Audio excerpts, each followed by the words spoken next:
Injection اور drip کا اثر تھا کہ 1-1.5 گھنٹے بعد بچے کی طبیعت سنبھلنے لگی۔ بخار کا زور کم ہو رہا تھا، اس نے بچے کے گرد کمبل اچھی طرح لپیٹ دیا تھا۔ بچے کی حالت بہتر ہو رہی ہے، 1-1.5 گھنٹے میں یہ ڈرپ ختم ہو جائے گی تو آپ لوگ اتار دیجیے گا۔ یہ کچھ میڈیسن ہے، بچے کو ہوش میں آنے کے بعد ہلکی پھلکی خوراک جیسے سابودانہ کی کھیر یا دلیا وغیرہ کے بعد کھلا دیجیے گا۔ میرا خیال ہے اب ہمیں چلنا چاہیے۔ چادر اچھی طرح اپنے گرد لپیٹ کر وہ سسٹر رضیہ کو دیکھتی اٹھ کھڑی ہوئی۔ اطراف میں موجود سب لوگوں نے اسے دیکھا۔ ابھی رات باقی ہے بیٹا، صبح چلی جانا۔ بی بی جان کو تو پہلی نظر میں دل و جان کے بے حد قریب لگی تھی، بے پناہ خلوص و انسیت کا اظہار کرتے کہا تو بدک گئی۔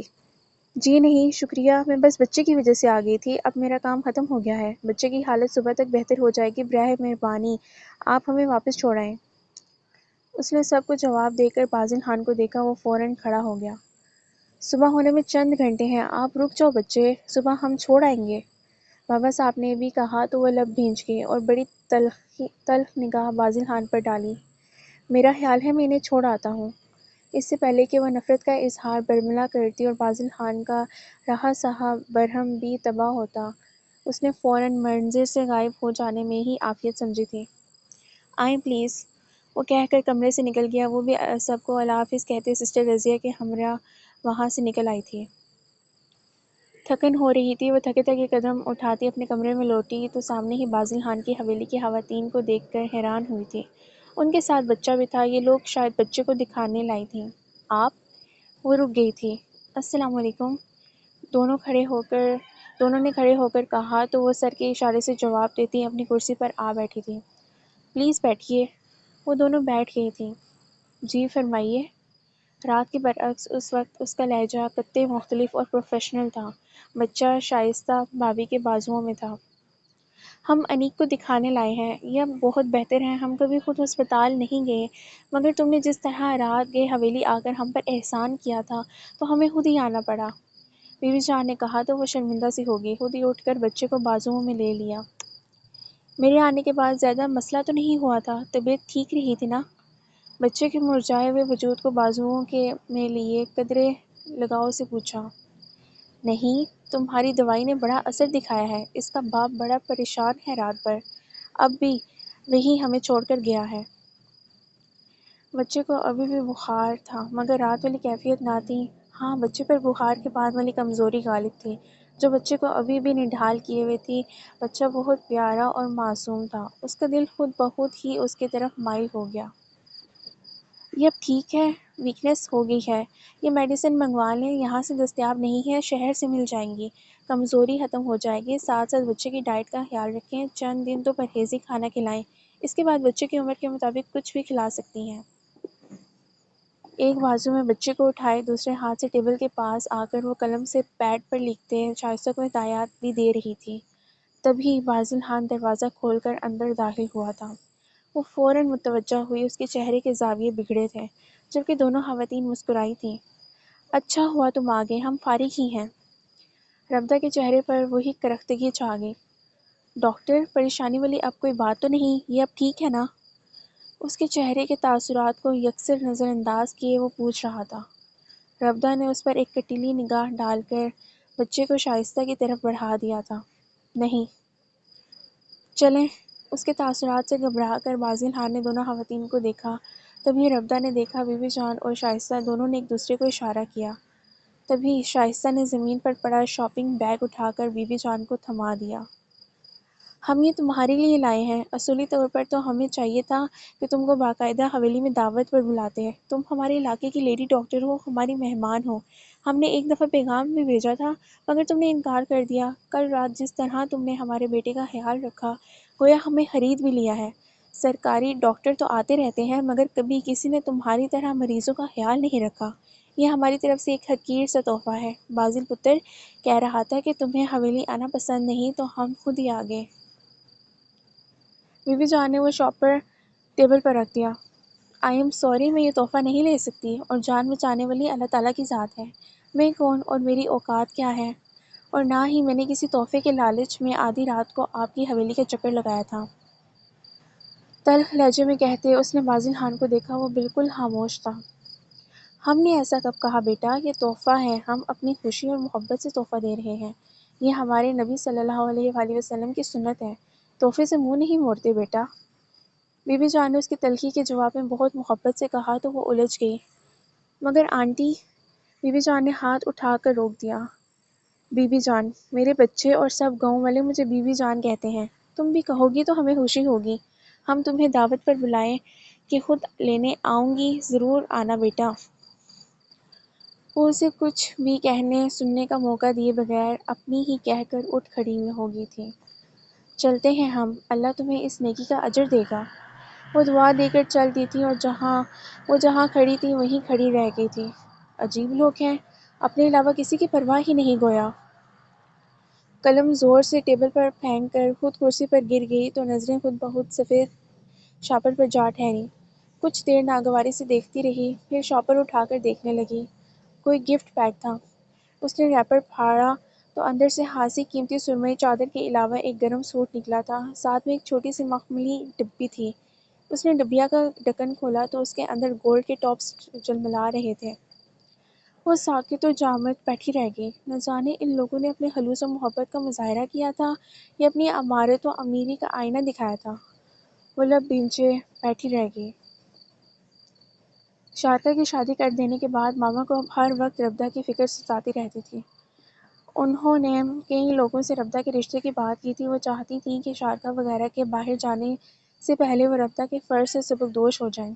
ایک رشتہ کرنے والی رشتہ بتا رہی تھی، انہوں نے ربدہ سے ذکر کیے بغیر ان کو گھر آنے کا کہہ دیا، ساتھ ساتھ ربدہ کو بھی چھٹی لے کر آنے کا کہا۔ اتوار والے دن وہ لوگ آئے تو ربدہ ابھی آ گئی تھی۔ وہ ہفتے کو آئی تھی، وہ 2 دن مزید رکنا تھا۔ یہاں آ کر رشتے کے متعلق سن کر چونکی تھی، مگر ماما کی بیماری کی وجہ سے چپ رہی۔ وہ لوگ آئے اور ربدہ کو دیکھ کر چلے گئے۔ رات کو انہوں نے فون کر کے کہا تھا اور پھر اسی رات کو ان کا فون آ گیا۔ ماما نے ہی اٹینڈ کیا تھا۔ انہیں لڑکی پسند آ گئی تھی، مگر اس کے بعد انہوں نے مزید بھی کچھ کہا تھا۔ ماما کے چہرے کا رنگ بدلا تو وہ چونکی تھی۔ وہ پاس ہی بیٹھی ہوئی تھی، اس نے فوراً اسپیکر آن کیا۔ یہ تو دھوکہ ہوا نا، ماما کہہ رہی تھی۔ دیکھیں اس میں دھوکے والی کیا بات ہے، ہم نے رشتے والی کو نہیں بتایا مگر آپ کو بتا رہے ہیں۔ ہمارے لڑکے نے پہلی بیوی کو طلاق دے دی تھی، اس کے 2 بچے ہیں، ہمیں پڑھی لکھی سلجھی لڑکی چاہیے، سو پسند آ گئی۔ معافی چاہتی ہوں بہن، مگر میں 2 بچوں کے باپ سے اپنی بیٹی کی شادی نہیں کر سکتی، آپ کہیں اور دیکھ لیں۔ ماما نے صاف انکار کر دیا۔ ہم بھی تو آنکھوں دیکھی مکھی نگل رہے تھے بی بی، شکر کرو ایک اغوا شدہ میں کیڑے نکالنے کے بجائے پسند کر گئے۔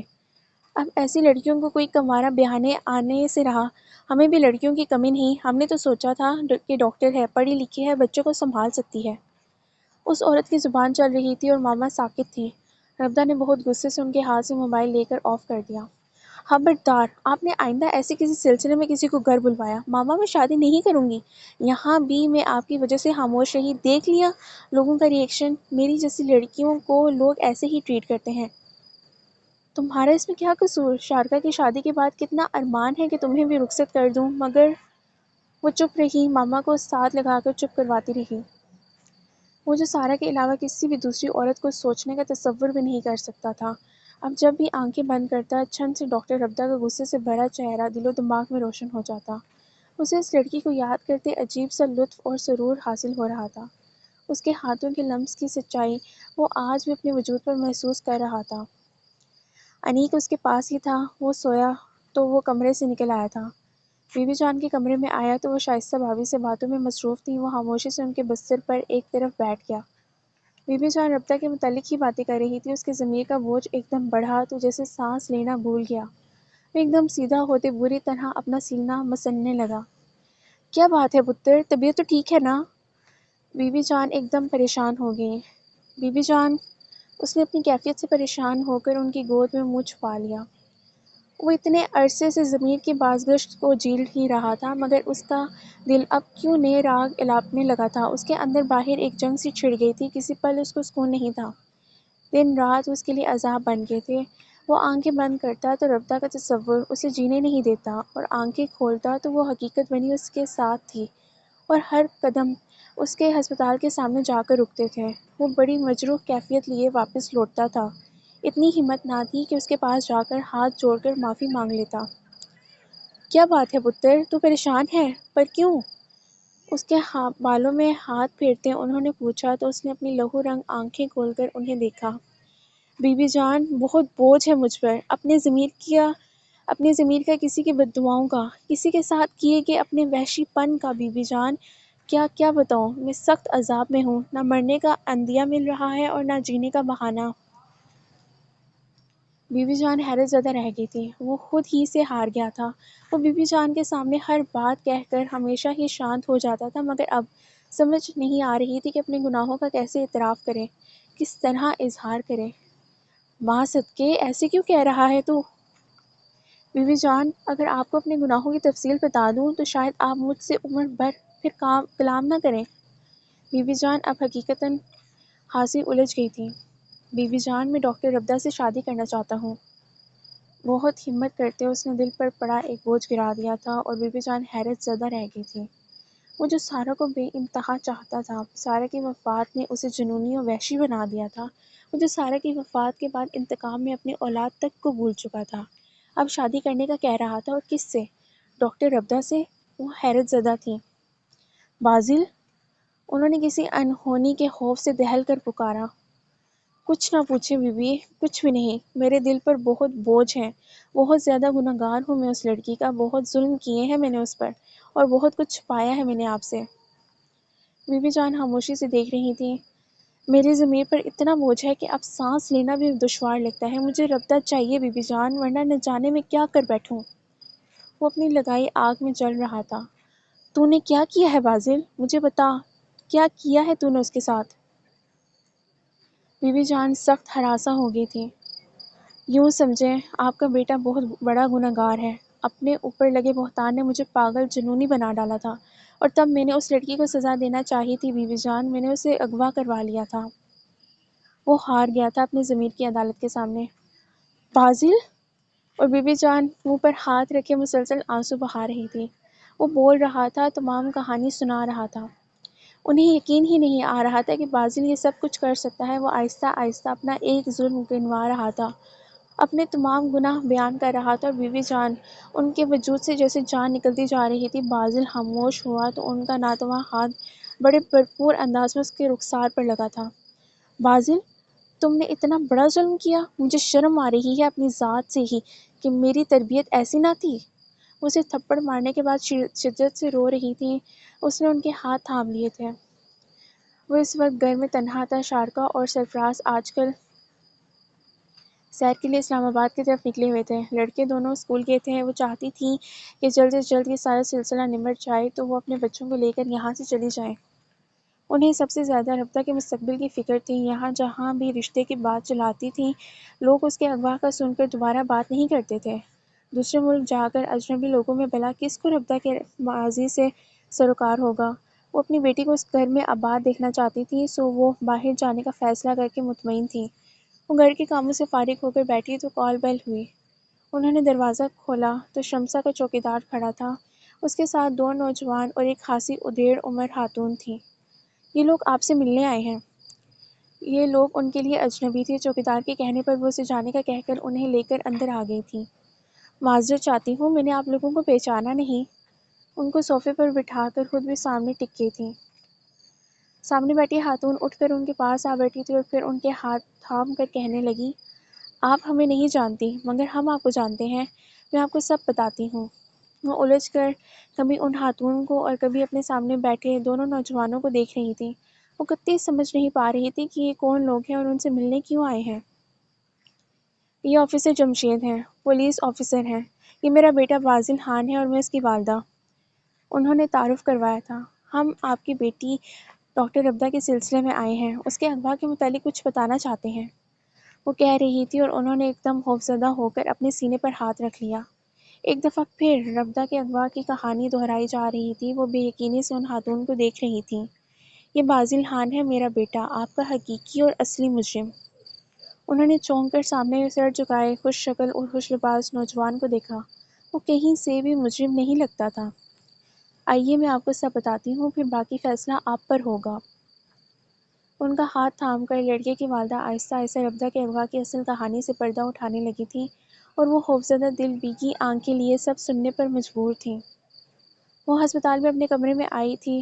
آج صبح سے صرف ایک مریض کے علاوہ کوئی بھی نہیں آیا تھا۔ اس وقت وہ کتاب کھولے اسٹڈی کر رہی تھی جب کسی آواز پر چونکی تھی۔ السلام علیکم۔ اس کے سامنے شارکا اور سرفراز بھائی کھڑے تھے۔ ارے آپ لوگ! وعلیکم السلام۔ وہ ان کو ادھر دیکھ کر حیران ہو گئی تھی۔ ماما اور شارکا سے مل کر حیرت سے پوچھنے لگی، آپ لوگ ادھر کیسے آ گئے؟ ہم صبح سے آئے ہوئے تھے، بڑا پیارا علاقہ ہے یہ، ہم تو دیکھ کر حیران رہ گئے۔ شارکا کے بتانے پر وہ چونکی۔ صبح سے؟ پر میرے پاس تو اس وقت آ رہے ہیں۔ بس ہم نے سوچا پہلے اتنے خوبصورت علاقے کی سیر کر لیں، پھر تم سے بھی ملاقات کر لیں گے۔ بڑا اچھا امپریشن بٹھا رکھا ہے اس سارے علاقے میں تم نے اپنا، بڑی تعریفیں سن کر آ رہے ہیں۔ سرفراز نے بھی کہا تو وہ ہنس دی۔ اب ایسی بھی کوئی بات نہیں، پر آپ لوگ یوں اچانک بغیر اطلاع کے کیسے آ گئے؟ وہ ابھی بھی اس بات پر حیران تھی۔ یوں ہی تم سے ملنے کو دل چاہ رہا تھا، تم ملنے آ گئے۔ تم اتنے عرصے سے اس علاقے میں ہو، ہمارا بھی فرض بنتا تھا کہ ادھر آ کر تمہاری خیر خیریت دریافت کر لیا کریں۔ ماما نے ساتھ لپٹا کر بڑی محبت سے کہا تو وہ ہنس دی۔ ایک اور سرپرائز گھر میں آپ کا منتظر ہے۔ 1-2 ہفتے کی لمبی چھٹی کی درخواست دے کر ہمارے ساتھ چلنے کی کریں۔ شارکا کے الفاظ پر اس سے دیکھا۔ کیسا سرپرائز؟ یہ تو سیکرٹ ہے، گھر جا کر بتائیں گے، ہم آپ کو لینے آئے ہیں۔ شارکا کو گھور کر سرفراز نے کہا تو اس نے کندھے اچکا دیے۔ ہو سکتا ہے اس کا اور ماما کا ویزا لگ کر آ گیا ہو، مگر اتنی جلدی؟ اس نے اس سرپرائز پر دھیان نہ دیا تھا۔ سسٹر رضیہ نے فوراً مہمانوں کے لیے کھانے کا انتظام کروایا تھا۔ دوپہر کا کھانا کھا کر شارکا اور سرفراز کے بار بار کہنے پر 1-2 ہفتے کی چھٹی کی درخواست دے کر ان کے ساتھ سرفراز کی گاڑی میں آ بیٹھی تھی۔ اتنی لمبی چھٹی کیوں آخر؟ اور سرپرائز کیا ہے، بتاتی کیوں نہیں؟ وہ سارا راستہ پوچھ پوچھ کر ان کا دماغ چاٹتی رہی تھی، مگر ماما مسکراتی ہی رہی تھی اور وہ دونوں اسے ٹالتے رہے تھے۔ گھر آتے ان کو شام ہو گئی تھی۔ رات کے کھانے کے بعد اپنے کمرے میں آئی تو شارکا ساتھ تھی۔ اب بتا بھی دو یہ سرپرائز کیا ہے اور چھٹی کیوں لی آخر؟ شارکا نے بڑی سنجیدگی سے اسے دیکھا اور پھر سر جھکا لیا۔ ہم نے آپ کی شادی طے کر دی ہے، پرسوں جمعے کو آپ کا نکاح ہے اور شادی کے فوراً بعد تو آپ جوائن نہیں کر سکتی نا، اس لیے چھٹی لی تھی۔ کیا؟ وہ اس کے انکشاف پر کتنی دیر تک حیرت زدہ رہ گئی تھی۔ امپاسبل! وہ کتنی دیر تک اس انکشاف پر یقین کرنے کو ہی تیار نہ تھی۔ کون لوگ ہیں اور اتنی جلدی کیسے؟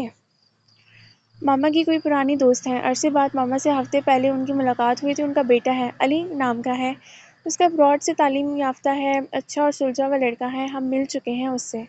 ادھر سیٹلائٹ ٹاؤن میں ان کی رہائش ہے، ان کی باقی فیملی کسی اور جگہ رہتی ہے۔ ان کو ماما نے تمہارے ساتھ ہونے والے حادثے کا بتایا تو پریشان ہوگی اور پھر انہوں نے اپنے بیٹے کا پروپوزل دے دیا۔ بس ماما نے آنن فانن رشتہ طے کر کے نکاح کا دن بھی دے دیا ہے، جمعے کو نکاح ہے اور ساتھ ہی رخصتی بھی ہوگی۔ مائی گاڈ! اس نے سر تھام لیا تھا۔ مگر شارکا، یہ کیسے ممکن ہے؟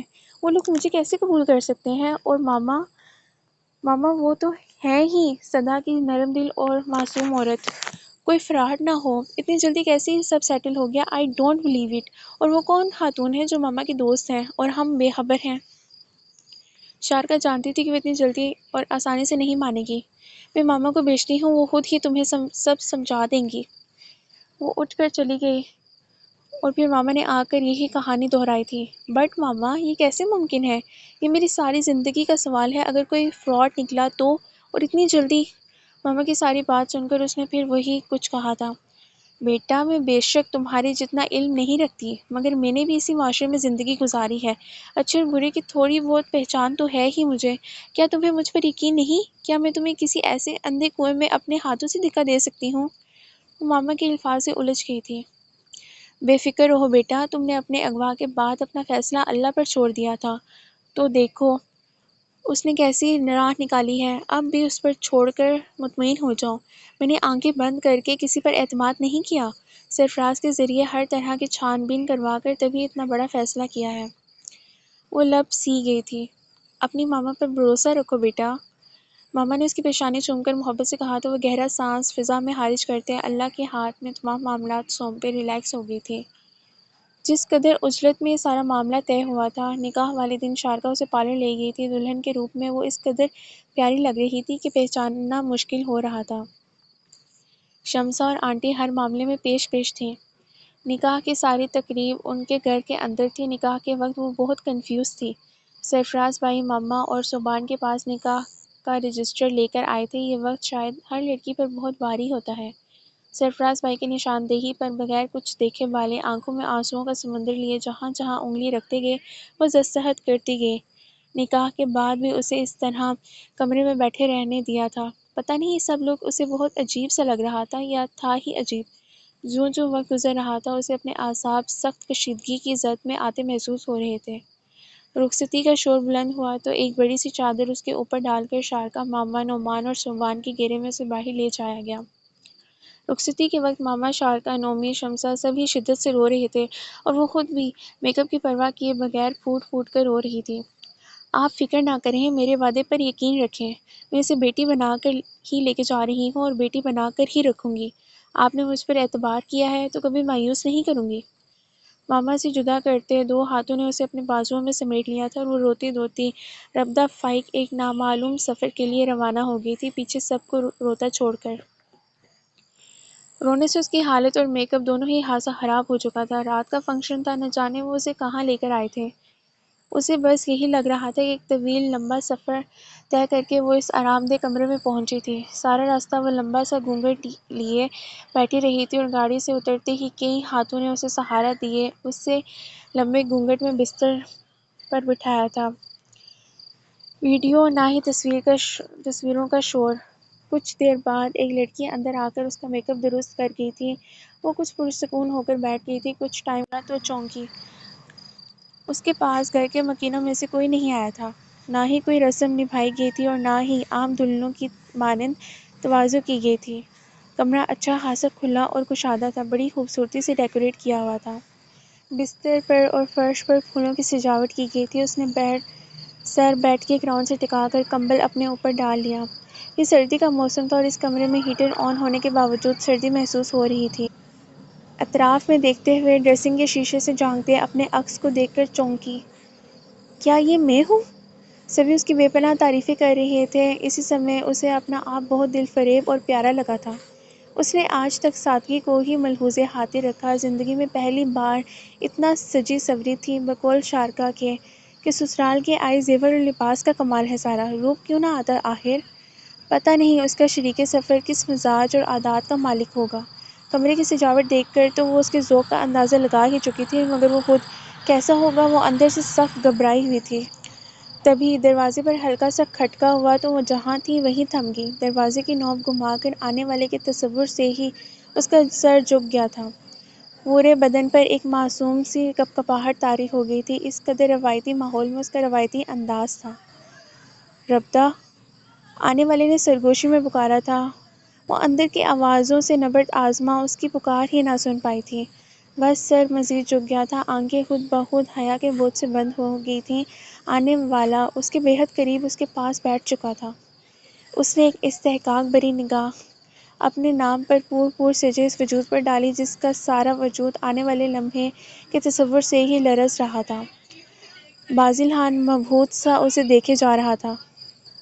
کپکپاہٹے ہونٹ، لرزتی پلکیں، سحر انگیز چہرہ اور بیدے مجنوں کی مانند کانپتا وجود۔ کیا روئے زمین میں اس سے زیادہ خوبصورت اور دلکش وجود آج کہیں اور ہوگا؟ وہ ان لمحوں کی سحر زدہ کیفیت میں جکڑا گیا۔ سارا کو اس نے پسند کیا تھا اس کے کردار و اخلاق کی وجہ سے، اور پھر اس نے اس سے بے پناہ محبت کی تھی، مگر سامنے بیٹھے وجود نے اسے تو اس کی اپنی ذات سے ہی غافل کر دیا تھا۔ وہ کیسے اس کے حصول کے لیے بی بی جان کے سامنے گڑگڑانے پر مجبور ہو گیا تھا، کس طرح اس نے ماں کے سامنے اپنے تمام گناہوں کا اعتراف کیا تھا، کیسے ہر سزا جھیلنے کو تیار ہو گیا تھا، اور اللہ کو شاید اس پر ترس آ گیا تھا، اپنے تمام جرم قبول کرنے کی ادا بھا گئی تھی یا کیا تھا؟ اس کی جولی بڑھ دی گئی تھی۔ پھر کیسے تمام مراحل بآسانی طے ہوتے چلے گئے۔ وہ ابھی تک حیرت زدہ تھا۔ وہ تو اس کا سامنا کرنے سے خوفزدہ تھا، اس کی نفرت بھرے اظہار سے ڈر رہا تھا۔ وہ ڈر رہا تھا کہ اگر اس نے اسے ٹھکرا دیا، اسے دھتکار دیا تو وہ کیسے بوجھ سہہ پائے گا، اور اب اس کی یہ بند آنکھیں اس کے طلسم کی مانند اسے اپنے سحر میں جکڑ رہی تھیں۔ اس نے بے حد والہانہ پن لیے اس کا چہرہ دونوں ہاتھوں کے پیالے میں سمیٹ لیا تھا۔ ربدہ! اس نے ایک بار پھر ہمت کی تھی، اس بار آواز قدرے بلند تھی۔ ربدہ جس کا پورا وجود اس لمحے کان بنا ہوا تھا، جس کے سماعتیں پہلے ہی منتظر تھیں، وہ اس پکار پر چونک گئی۔ عجب محشر برپا ہوا تھا اس کے اندر۔ اس نے فوراً گھبرا کر آنکھیں واں کریں۔ مگر آنکھیں پھٹ جانے کی حد تک پھیل چکی تھی۔ منہ کھولے آنکھیں پھاڑے وہ بازل خان کو دیکھ رہی تھی۔ بازل خان؟ اس کے لبوں نے حرکت کی تھی اور ایک گٹی گٹی آواز پورے ماحول میں چھا گئی تھی۔ نہیں۔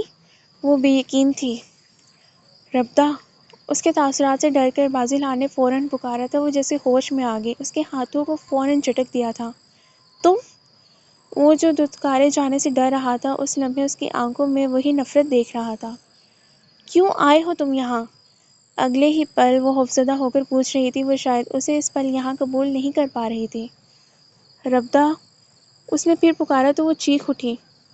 پلیز نکل جاؤ یہاں سے۔ دیکھو کیوں تم میرے پیچھے پڑ گئے ہو؟ کیا بگاڑا ہے میں نے تمہارا؟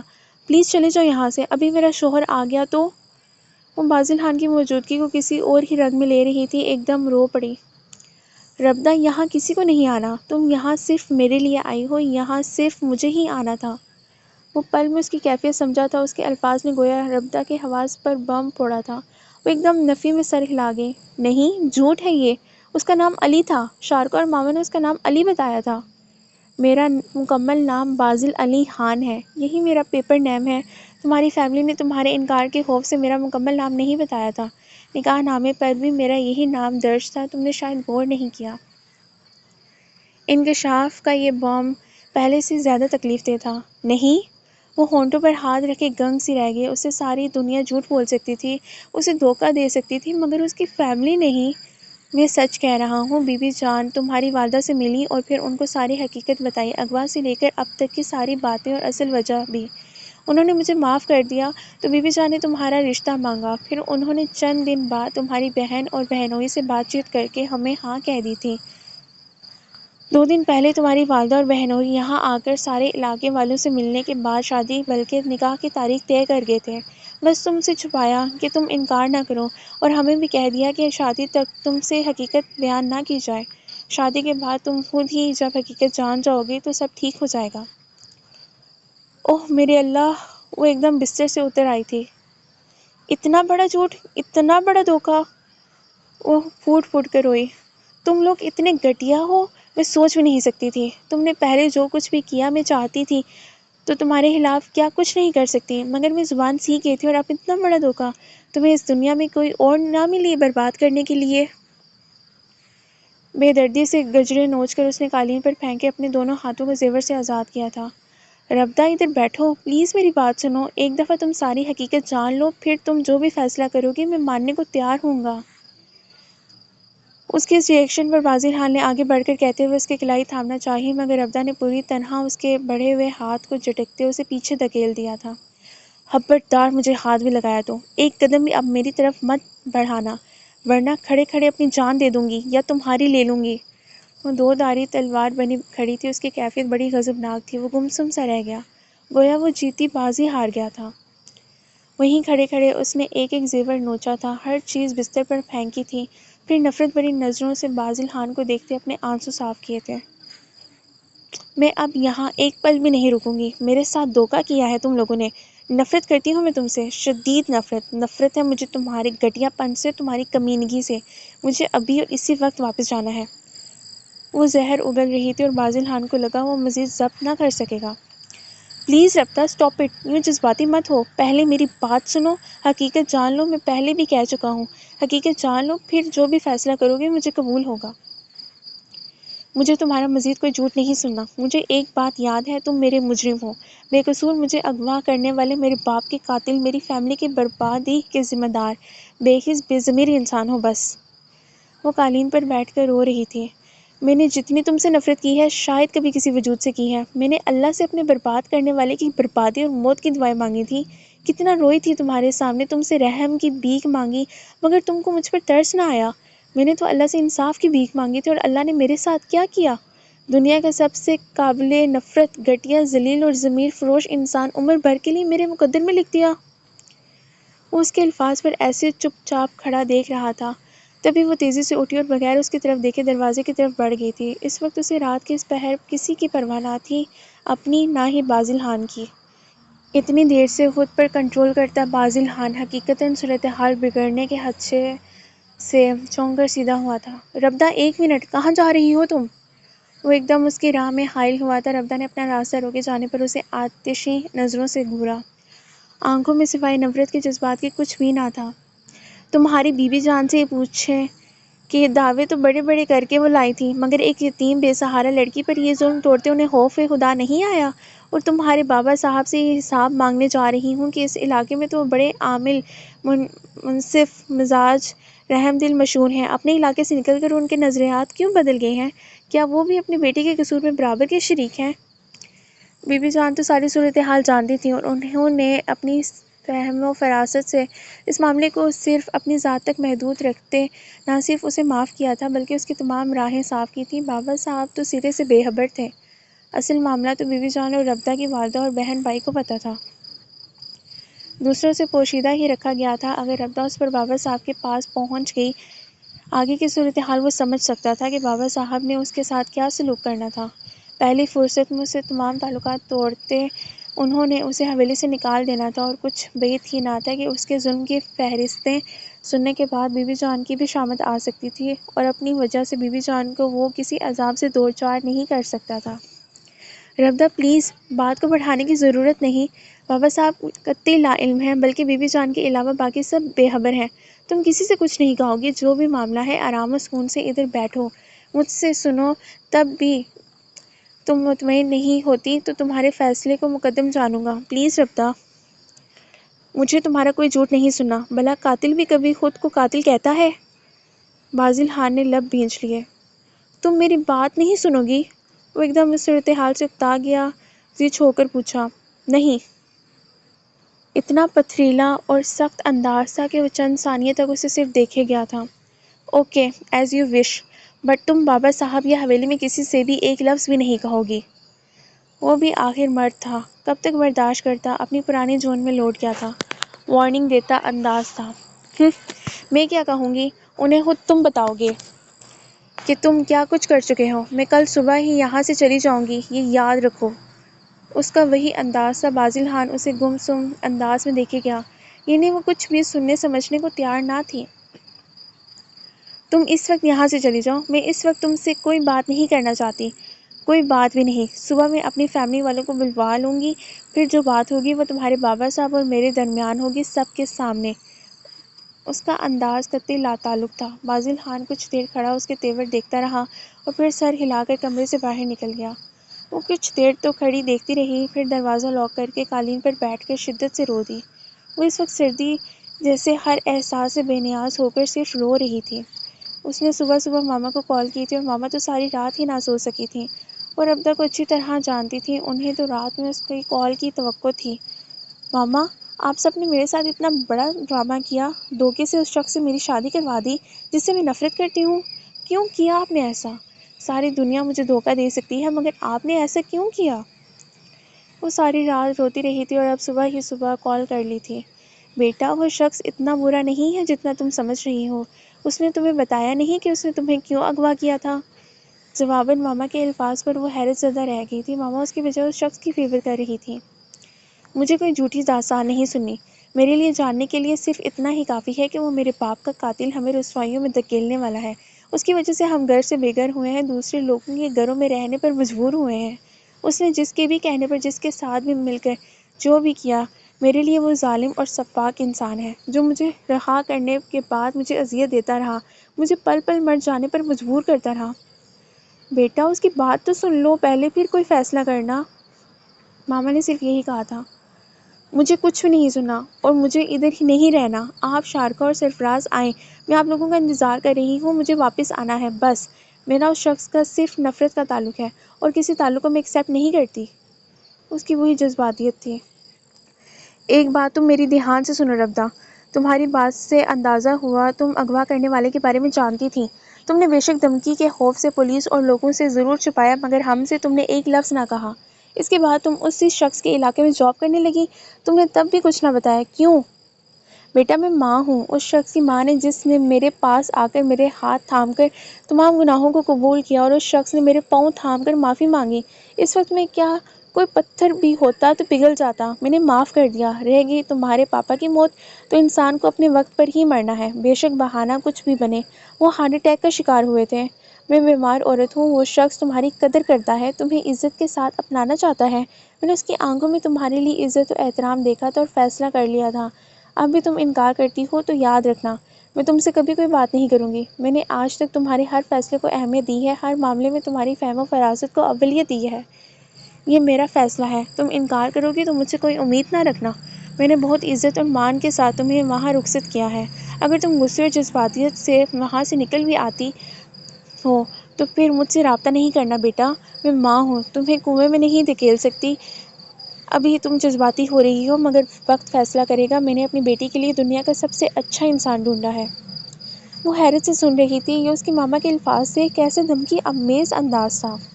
وہ اس شخص کو اس کے لیے بہترین کہہ رہی تھی جو اس کی نگاہ میں دنیا کا سب سے بدکار اور بدترین انسان تھا۔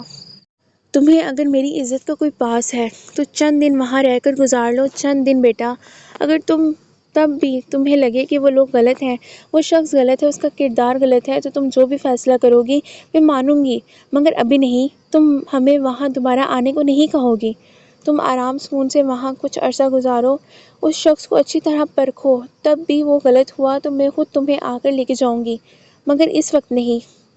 اور اگر میں درست ٹھہری اور وقت نے ثابت کر دیا کہ آپ کا فیصلہ غلط ہے تو پھر آپ مجھے ادھر رہنے پر مجبور نہیں کریں گی، میں تب ایک پل بھی نہیں رکوں گی۔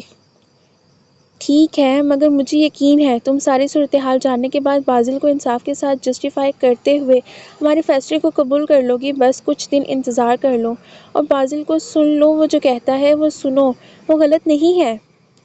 ماما کے بے پناہ یقین پر اس نے لب بھینچے، سیل فون آف کر دیا۔ یعنی ماما کی خواہش کے مطابق اسے کچھ عرصہ مزید اپنی جان عذاب میں ڈالنا ہوگی۔ اس نے بے بسی کے گہرے احساس سے دوچار ہوتے ہوئے اپنا سر اپنے ہاتھوں میں گرا دیا تھا۔ ماما کی وجہ سے وہ مجبور ہو گئی تھی، وہ جانتی تھی ماما جتنی نرم ہو اور سادہ مزاج ہیں، بعض معاملات میں اتنی ہی سخت ہیں۔ شارکا سرفراز فون کرتے رہتے تھے، شادی کے 3 دن گزر چکے تھے۔ ہسپتال فون کر کے اس نے اپنی چھٹی کینسل کروا دی تھی۔ شادی کے چوتھے دن میں وہ ہسپتال جانے کو تیار ہو رہی تھی، تیار ہو کر آخری بار آئینے میں اپنا تنقیدی جائزہ لیا۔ سادہ ہلکا گلابی لباس جس کے اوپر ہاتھ کا نفیس سا کام بنا ہوا تھا، اس کے دلکش سراپے پہ بے پناہ سج رہا تھا۔ پیروں میں ہم رنگ جوتے تھے اور جویلری کے نام پر گلے میں صرف لاکٹ تھا۔ یہ شادی کی اگلی صبح اسے بیوی جان نے پہنایا تھا، جو کہ اس وقت اس کی گردن میں خوب جچ رہا تھا۔ وہ مطمئن ہو کر پلٹی تو بازل خان کو کمرے میں داخل ہوتے دیکھ کر اس کے خوبصورت نقوش نفرت کے سایوں سے اور بھی تیکھے ہو گئے۔ لب بھینچ کر وہ وارڈروب سے اپنی چادر نکالنے لگی۔ اس رات کے بعد دونوں میں بات چیت بند تھی۔ بازل خان اسے دیکھ کر چونکا۔ یہ کہاں کی تیاری ہے؟ ربدہ نے چادر اوڑھتے ایک ٹیڑھی نگاہ اس پر ڈالی۔ شکن آلود لباس لیے وہ شاید ابھی ہی آیا تھا۔ اس رات کے بعد وہ رات کو باہر ہی کہیں سوتا تھا۔ کہاں؟ اس کی جانیں بلا، میں تمہارے سوال و جواب کی پابند نہیں ہوں، زہر خند لہجے میں کہتے ہوئے اس نے ادھر ادھر دیکھا۔ رات کو ہی امی کے ہاں سے لائے بیگ سے سامان نکال کر باہر رکھا تھا، نہ جانے بیگ کہاں رکھ دیا تھا۔ یہ بیگ وہ ہسپتال لے کر جاتی تھی۔ بحیثیت شوہر میں ضرور پوچھنے کا حق رکھتا ہوں، تم حویلی میں میری بیوی کی حیثیت سے رہ رہی ہو، یہ تمہارا شہر نہیں، ہر معاملے میں پوچھا جاتا ہے۔ پچھلے 3 دنوں کی برداشت ایک دم کم پڑ گئی تھی۔ بے پناہ کڑواہٹ سے ہاتھ اٹھا کر باور کروا دیا تھا۔ میں تمہاری اس حویلی کے کسی بھی قانون کی پابند نہیں ہوں، وہ تلخی سے کہہ کر ڈریسنگ کی درازیں کھنگالنے لگی تھی۔ ایک دراز سے اسے اپنا بیگ مل گیا تھا، بیگ نکال کر کھول کر دیکھنے لگی۔ اس کا مخصوص بیگ تھا جو وہ ہسپتال لے کر جاتی تھی، اس میں اس کی مطلوبہ تمام اشیاء موجود تھی۔ زپ بند کر کے سر اٹھایا۔ ہسپتال جا رہی ہو؟ اسے کسی بھی طرح بتانے پر آمادہ نہ دیکھ کر بازل خان نے خود ہی پوچھا تھا۔ Mister Bazil Khan, You don't interfere in my personals. I don't accept your any right. ربدہ this is too much. وہ ایک دم پھٹ پڑا، درمیانی فاصلہ عبور کرتے اس کا بازو تھام کر غصے سے کہا۔ وہ اس اقدام کے لیے تیار نہ تھی، ایک دم لڑکھڑا کر بے توازن ہوئی تھی۔ خود کو گرنے سے بچانے کے لیے اسے بازل خان کے ہی وجود کا سہارا لینا پڑا تھا۔ کیا بدتمیزی ہے، وہ غصے سے بولی تھی، مگر دوسری طرف پرواہ کسے تھی؟ تمہاری یہ طنزیہ باتیں اور جملے میری برداشت سے باہر ہے۔ یہ سب اگر تمہیں یہ سب قبول نہیں تو چھوڑ کیوں نہیں جاتی؟ جب تک تم میرے خاندان میں میری بیوی کی حیثیت سے موجود ہو، میں تمہارے ہر معاملے میں بولنے اور انٹرفیئر کرنے کا حق رکھتا ہوں۔ وہ سختی سے کہہ رہا تھا، تب بھی دروازے پر دستک ہوئی تھی اور ساتھ ہی دروازہ کھلا تھا۔ کھلے دروازے سے بی بی جان اندر داخل ہوئی تھی۔ بازل خان نے سرعت سے اس کا ہاتھ چھوڑا تو وہ خطرناک تیور لیے ایک طرف مڑ گئی۔ تم کہیں جا رہی ہو بچے؟ ان دونوں کے تیوروں سے انجان بی بی جان نے اسے یوں تیار شیار کھڑے دیکھ کر پوچھا تھا۔ ربدہ پوری جان سے سلگ اٹھی۔ میں نے رات ہی آپ کو بتایا تھا کہ صبح میں ہاسپٹل جوائن کر رہی ہوں۔ بات کرتے ہوئے وہ لہجے کی تلخی پر قابو نہ پا سکی۔ بازل خان نے اسے گھورا۔ ہاں مجھے یاد آ گیا، تم نے بتایا تھا رات میں۔ پھر انہوں نے بازل خان کو دیکھا۔ بازل، تمہارے بابا صاحب شہر جا رہے ہیں۔ رات انہوں نے تمہیں جو فائلیں دی ہیں وہ کہاں رکھی ہیں؟ وہ اب مانگ رہے ہیں۔ وہ تو میں نے آپ کی سائڈ دراز میں رکھ دی تھی۔ ربدہ ان دونوں سے انجان کھڑی رہی تھی۔ بازل کے جواب پر اکتا کر اسے دیکھتی بیوی کو دیکھنے لگی۔ میں جاؤں بی بی جان، مجھے دیر ہو رہی ہے۔ یہاں حویلی میں ہر کام کے لیے بی بی جان یا بابا صاحب کی اجازت درکار تھی۔ اگر وہ مطمئن تھیں تو اس کے لیے یہ بات اچھی تھی، چونکہ وہ سرے سے ہی سب کے خلاف تھی تو اس کو محض ڈھکوسلے قرار دیتی تھی۔ ہاں کیوں نہیں، آج شادی کے بعد پہلا دن ہے۔ بازل پتر، تم خود بچی کو چھوڑ کر آؤ، ہماری حویلی کی عزت ہے یہ، اب تنہا کیوں جائے؟ اس کے سر پر شفقت سے ہاتھ پھیرتے اجازت دے کر ساتھ ہی بازل کو تاکید بھی کی اور ربدہ کے اندر تک کڑواہٹ گھلتی چلی گئی۔ حویلی میں قیام کو اسے ہفتہ ہونے کو تھا۔ اس رات وہ ساری حویلی میں اس کی دلچسپی کی ذات صرف انیک ہی تھا اور سارا وقت ہسپتال میں گزار کر گھر آتی تو صرف انیک کی وجہ سے ابھی تک بہلی ہوئی تھی۔ بازل خان اس کا انیک سے لگاؤ دیکھ کر صرف چونکتا تھا بلکہ کچھ مطمئن بھی ہوا تھا۔ ربدہ کی فیملی سے بازل کا مسلسل فون پر رابطہ تھا۔ جس طرح ربدہ کے تاثرات تھے، ایک دن بھی وہ یہاں نہ ٹکتی۔ خصوصاً بی بی جان اسے سنبھلنے کو ٹائم دے رہی تھی، جبکہ باقی حویلی والے ربدہ کے رویے سے الجھے ضرور تھے مگر پریشان نہ تھے۔ وہ آج بھی ہسپتال سے لوٹی تو انیک کو لے کر پہلی بار اپنے کمرے سے نکل کر ہال میں آ کر بیٹھ گئی تھی۔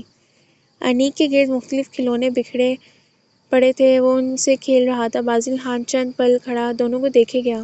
وہ بھی باہر سے لوٹا تھا، ان دونوں کو دیکھ کر چونک کر رک گیا۔ انیک! اس نے پکارا تو ربدہ نے فوراً گردن گھما کر اسے کھڑے دیکھا تھا۔ انیک بھی اب باپ کی آواز پہچاننے لگا تھا، فوراً باپ کو دیکھ کر ہاتھ پاؤں مارنے لگا۔ ربدہ نے اسے گود سے نکال کر کشنوں کے سہارے قالین پر بٹھا دیا۔ بابا! بازل خان قریب آیا تو وہ ہاتھ اٹھا کر آوازیں نکالنے لگا۔ وہ دونوں پر ایک تیکھی نگاہ ڈال کر کھڑی ہو گئی تھی۔ وہ انیک کے پاس قالین پر بیٹھا تو اس نے وہاں سے ہٹ جانے کو قدم اٹھایا۔ ربدہ! وہ اسے اس کے حال پر چھوڑ چکا تھا مگر آج اسے انیک کے ساتھ دیکھ کر پکار اٹھا۔ بات سنو میری! وہ اٹھ کر اس کے قریب کھڑا ہو گیا۔ ایسا کب تک چلے گا؟ تم کچھ سننے پر آمادہ نہیں ہو؟ میں کچھ کہنے بھی لگوں تو بھی انکار کر دیتی ہو۔ آخر تم سن کیوں نہیں لیتی کہ میں کیا کہنا چاہتا ہوں؟ ہو سکتا ہے تمہیں فیصلہ کرنے میں آسانی ہو جائے۔ فیصلہ تو میں اسی رات کر چکی تھی واپس جانے کا۔ اگر مجھے ماما کے وعدے کا احساس نہ ہوتا تو میں ایک لمحہ بھی مزید یہاں نہ رکتی۔ باقی رہی بات کہنے سننے کی تو تب بھی میرا یہی فیصلہ ہوگا۔ میں اپنی سب غلطیاں تسلیم کرتا ہوں۔ کیا تم ایک دفعہ آرام و سکون سے مجھے سن نہیں سکتی؟ ایک بار کسی بھی مجرم کو صفائی کا موقع تو قانون بھی دیتا ہے نا؟ ٹھیک ہے، میں تیار ہوں سننے کو، بس شرط یہ ہے کہ تم سب کو بلا کر لاؤ جو میرے اور تمہارے نکاح کے ذمہ دار ہیں۔ وہ آرام سے کرسی پر بیٹھ گئی تھی۔ بازل خان نے لب بھینچ لیے۔ ربدہ پلیز، جب معاملہ ہم دونوں میں کلیئر ہو سکتا ہے تو پھر تم اس کو اتنا کیوں پھیلانے کی ضد کرتی ہو؟ بابا صاحب کو میں نہیں بتا سکتا۔ اوکے، ایز یو وش، جو جیسا ہے چلنے دو۔ میری ماما کو بھی احساس ہو کہ کسی کی زندگی کس طرح تباہ ہوتی ہے اور شاید وہ ہی کوئی بہتر فیصلہ کر لیں۔ میرا تو یہی فیصلہ ہے اور رہے گا۔ میں واپس جاؤں گی اور بس۔ وہ کہہ کر باہر نکل گئی۔ بازل خان نے مٹھیاں بھینچ لیں۔ رات کے 2 بجے کا عمل تھا۔ وہ مہمان خانے میں صوفے پر دراز کر کتاب پڑھ رہا تھا جب سجاول بھیا یہاں چلے آئے تھے۔ وہ ہڑبڑا کر سیدھا ہوا تھا۔ وہ بھی اسے اس رات کی اس پہر دیکھ کر ٹھٹک گئے تھے۔ تم یہاں؟ مہمان خانے کا یہ راستہ حویلی سے ہٹ کر تھا۔ اس رات کے بعد وہ روز یہیں ہوتا تھا۔ آج شاید اس کا پول کھل گیا تھا۔ اس نے فوراً بہانہ بنایا۔ ہاں بس کچھ دوست آ گئے تھے تو ان کے جانے کے بعد کتاب لے کر لیٹا تو وقت گزرنے کا پتہ ہی نہیں چلا۔ شہر سے میرے 1-2 مہمان آئے ہیں، میں یہاں کمرہ دیکھنے آیا تھا، انہوں نے کہا تو وہ گہری سانس لے کر رہ گیا۔ یعنی اب اس سے اس کمرے سے بھی نکلنا تھا۔ اس کے کمرے پر تو اس رات سے ربدہ قبضہ کیے ہوئے تھی اور اس رات حویلی کے اندر کسی اور کمرے میں جانے کا مطلب حویلی والوں کو تجسس میں مبتلا کرنا تھا۔ کافی رات ہو گئی ہے، جاؤ اندر، تمہاری بیوی پریشان ہو رہی ہوگی۔ وہ مرتا کیا نہ کرتا کہ مصداق وہاں سے نکل آیا تھا۔ اپنے ہی کمرے کے دروازے پر دستک دیتے اس کی غیرت و انا کئی بار جاگی۔ وہ 3 بار کی دستک کے بعد دروازہ کھل گیا تھا۔ ربدہ اسے ادھر دیکھ کر حیران ہوئی تھی۔ نیند سے بوجھل ہمار آلود آنکھیں پوری کی پوری کھل گئی تھیں۔